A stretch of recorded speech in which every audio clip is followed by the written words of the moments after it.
Welcome back to my channel. Hello viewers, today I want to show you how to make one-page landscape in Microsoft Word.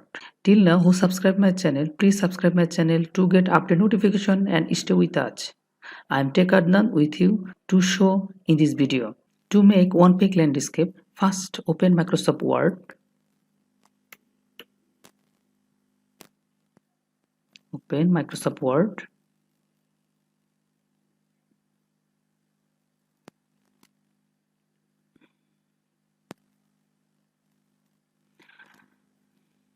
Then go to layout and here see break option and go break,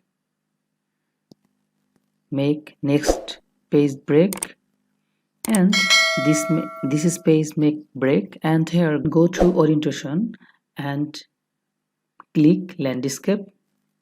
Here see first page portrait and second page landscape, and then again go to page break, then page next, and again go page orientation and go page portrait.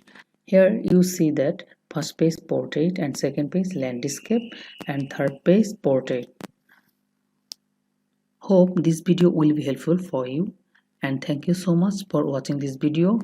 And till now who subscribe this video, please subscribe this video to get update notification and stay with us. Thank you so much.